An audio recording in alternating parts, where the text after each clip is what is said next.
Vamos a darle la bienvenida a la doctora Luna y al doctor Jorge Morillo, que nos acompañan esta tarde, y tenemos una visión de la otra arista, de la otra parte o la otra cara de la violencia íntima y de la violencia doméstica. Hay dos diferenciaciones. La violencia íntima es la que ocurre en la pareja. La doméstica involucra el seno familiar. Ahí pueden estar los hijos, ahí pueden estar la madre, ahí puede estar una hermana. Entonces eso es otro tipo de violencia, pero sigue siendo violencia feminicida por la condición de ser mujeres. Entonces, ¿qué es lo que está ocurriendo? Queremos ver esa perspectiva que se analiza muy poco, que se ve muy poco, que es también la violencia desde temprano, esa violencia que se ejerce contra los niños, la violencia que se ejerce contra las niñas, cómo se va instalando ese modelo de la violencia como único mecanismo de gestión de las diferencias. Entonces, sobre eso estamos tratando esta tarde. Hay un caso ahora mismo en España de una mujer que mató a su agresor y la liberaron porque ella actuó en defensa propia.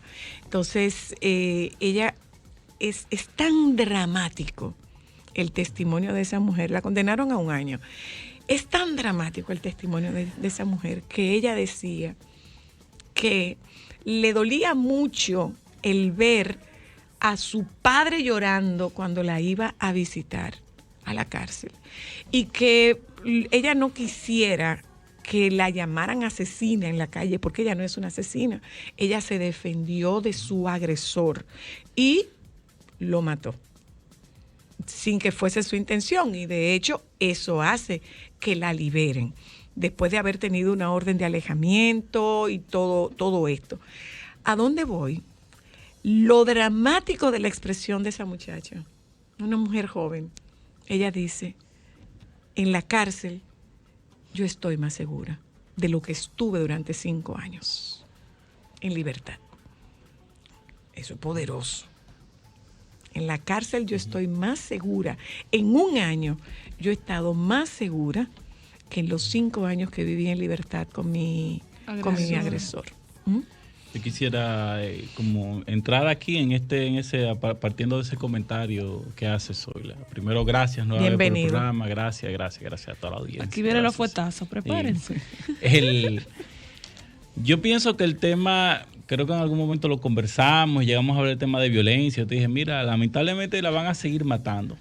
Y vuelvo, te lo digo, lamentablemente las van a seguir matando. Porque mientras no se entienda que el tema de la violencia es un tema de salud mental y no un tema legal solamente, sino de salud mental. Mete también que no es una teoría feminista, porque hay gente que dice que es una teoría feminista, que no tiene base científica y por ahí se va. Es un tema de salud mental.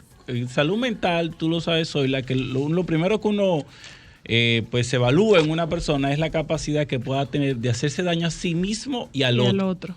Y desde que vemos que la persona es capaz de hacerle daño a otro, a sí mismo, pues entonces se toman todas las medidas preventivas, ¿ya? Todas las medidas preventivas. Por supuesto. Entonces tú tienes a un individuo, a un sujeto, que tiene un tema de salud mental. No es un enfermo mental.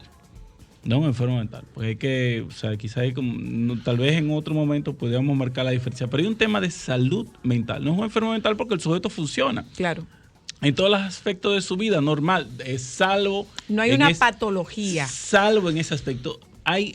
Tú tienes un antisocial, un sociópata que tiene una patología. Y está dentro de ese grupo, que es el típico sujeto que mata y luego trata de encubrir todo y se maneja tranquilamente como si nada hubiera ocurrido. No maneja culpa. Exacto. Ya. Mira, entonces, ese individuo lo agarran.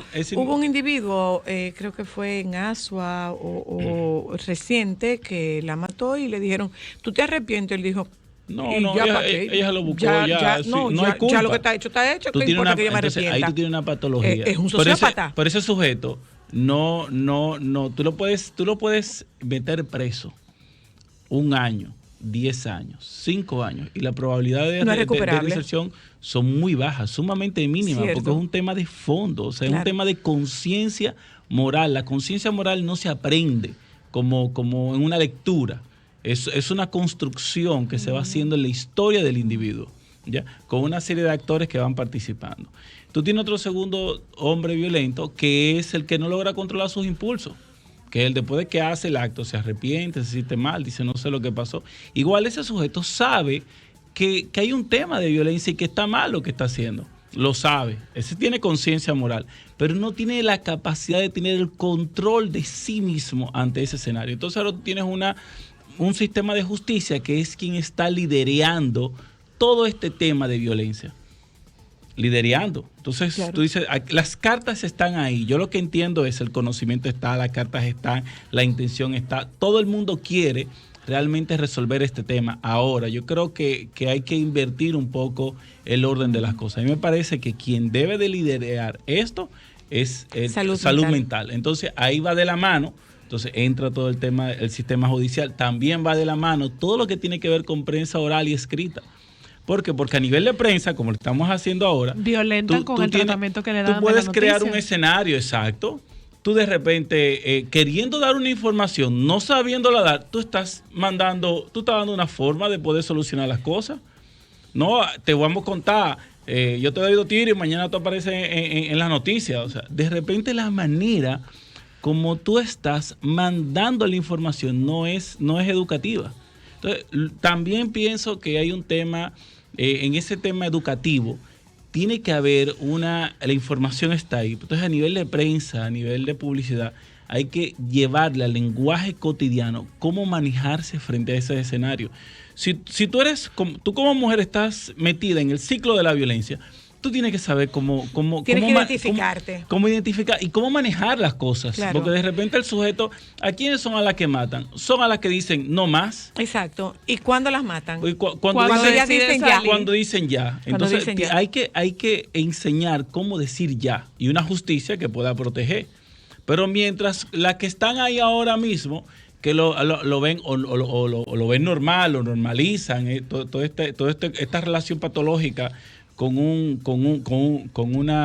hombre violento, o estas que están ahí diciendo, bueno, esto fue lo que me tocó. Exacto. O sea, esas están cediendo y están aceptando la violencia, el abuso, el maltrato, la violación, y como la aceptan no pasa nada. A la que matan es aquella que dice no más. Entonces hay que saber cómo tú mandas ese mensaje de protección y de autocuidado. Y dentro de eso yo lo he dicho en muchas ocasiones, que es algo dicho por el doctor José Navarro Góngora, catedrático de la Universidad de Salamanca.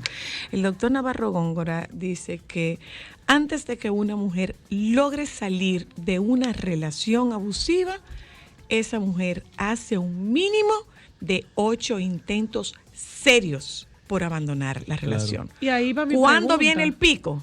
Cuando ella lo avisa. Y ahí va mi pregunta, Morillo, porque por ejemplo yo me he dado cuenta, según lo que se evidencia, que estas mujeres meten a estos agresores presos y que la tragedia ocurre luego de que los ponen en libertad. Pero es que ahí hay una presión, está la presión familiar. Volvemos al tema de salud mental. Ahí va mi pregunta, o sea, ¿qué detonante hay ahí que esa persona trasciende su ciclo de violencia hasta llevarlo al punto de asesinato? Volvemos al tema de salud mental. Lo dejamos ahí un momentito, nos vamos a publicidad. Sí.